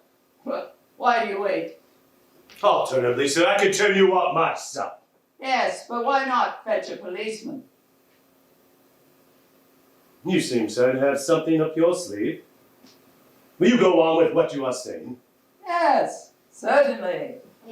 Now, where was I? Yes. Excuse me, Manningham, but do you get the same impression as myself? What impression? An impression that the light is going down in this room. I did not notice it. Yes, surely. There. Eerie, isn't it? Now we're almost in the dark. Why do you think that has happened? You don't suppose a light has been put on somewhere else? You don't suppose there are other spirits, fellow spirits of mine, spirits surrounding the house now? Spirits of justice even, which have caught up with you at last, Mr. Manningham? Are you off your head, sir? No, sir. Just an old man seeing ghosts. It must be the atmosphere of this house. I can see them everywhere. Oh, it's the oddest thing. Do you know one ghost I can see, Mr. Manningham? You could hardly believe it. What ghost do you see? Pray. Why, I see the ghost of an old woman, sir. An old woman who once lived in this house. Who once lived in this very room. Yes, this very room. What things I imagine. What are you saying? Remarkably clear, sir, I see it. I see an old woman getting ready to go to bed in this very room. An old woman getting ready to go up to bed at the end of the day. Why, there she is. She sits just there. Now it seems I see another ghost as well. I see the ghost of a young man, Mr. Manningham. A handsome, tall, well-groomed young man. But this young man has murder in his eyes. Why, God bless my soul, he might be you, Mr. Manningham. He might be you. What's your... Well, the old lady sees him. Don't you see it all? She screams. Screams for help. Screams before her throat is cut open with a knife. She lies dead on the floor of this room, of this house there. Now I don't see that ghost anymore. What's your game, eh? What's your game? But I still see the ghost of the man. I see him all through the night as he ransacks the house. Room after room, hour after hour, madly seeking the thing he cannot find. And then years pass, and where is he? Why, sir, is he not back in the same house? The house he ransacked, the house he searched. And does he not now stand before the ghost of the woman he killed, in the room in which he killed her? A methodical man, a patient man, but perhaps he has waited too long, or justice has waited too, and here she is in my person to exact her due. And justice found my friend in 1 hour, what you sought for 15 years and still could not find. See here, look what she found. A letter which never reached your wife. An approach which you gave your wife, but which she did not appreciate. How wicked of her. But then she did not know its value. How was she to know that it held the Barlow rubies? There, see? 12,000 pounds worth before your eyes. There you are, sir. You killed one woman for those and tried to drive another out of her mind. And all the time it lay in your own desk. And all it has brought you is a rope around your neck, Mr. Sidney Power. You seem, sir, to have some remarkable information. Do you think you'll be leaving this room with such information in your possession? Do you imagine, sir, that you are going to leave this room without suitable escort? May I ask what you mean by that? Only that I have men in the house already. Didn't you realize they had signaled their arrival from above? Your own way in, Manningham, when the lights went down. Here, you. What is this?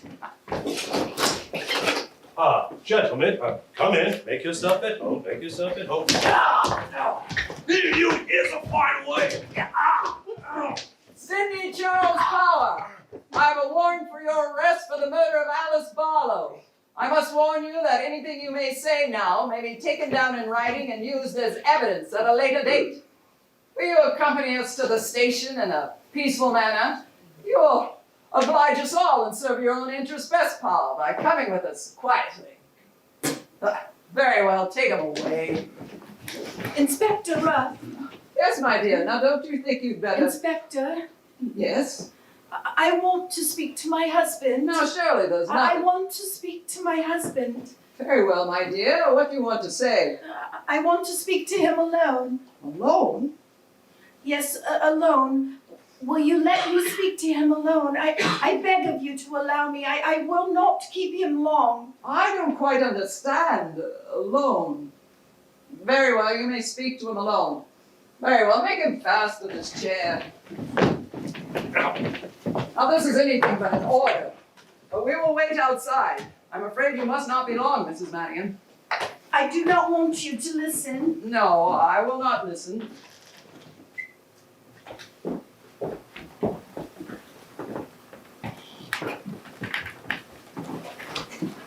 Oh, Jack, what have they done to you? It's all right. It's What all have right. they done? You're clever, dear. Terribly clever.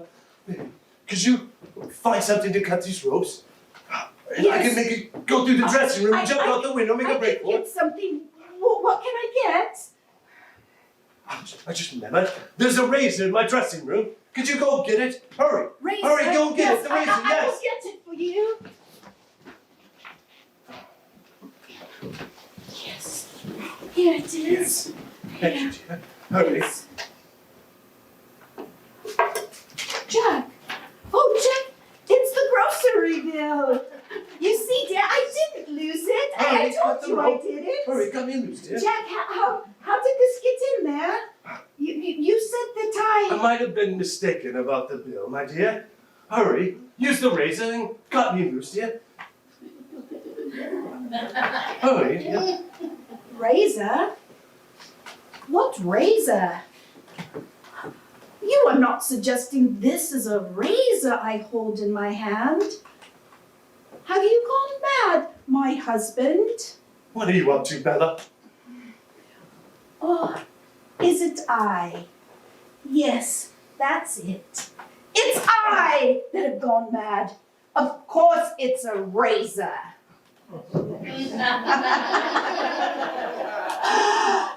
Oh dear, I have lost it, haven't I? But I am always losing things. I can never find them. I don't know where I put them. I must find it, mustn't I? If I do not find it, you will lock me in my room. No. You will lock me in the madhouse for my mischief. Yes. Where could it be? Could it be behind the picture?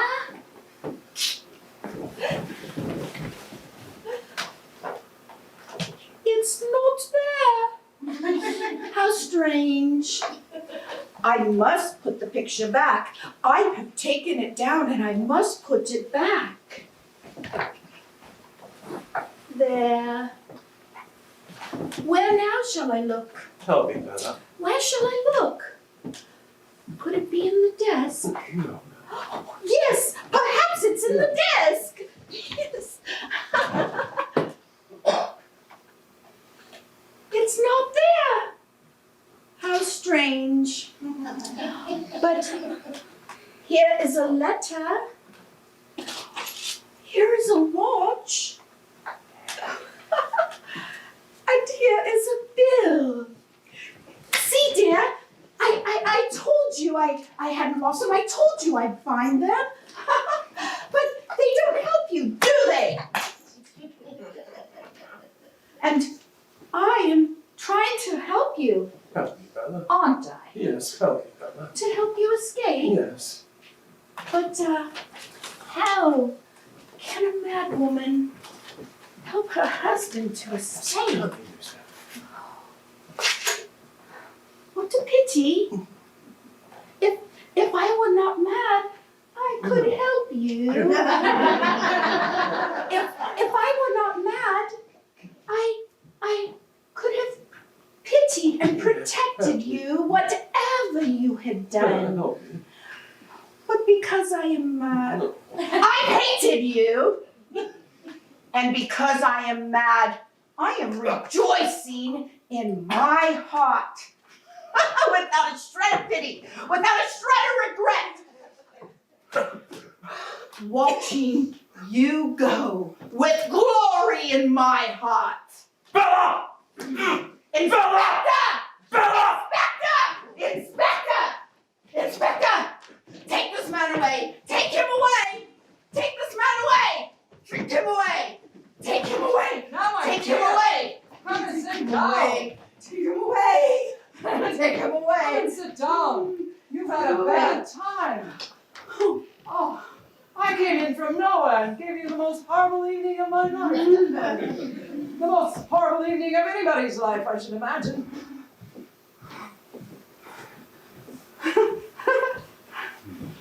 The most horrible? Oh no. The most wonderful.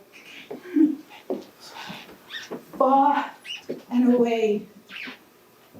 The most wonderful.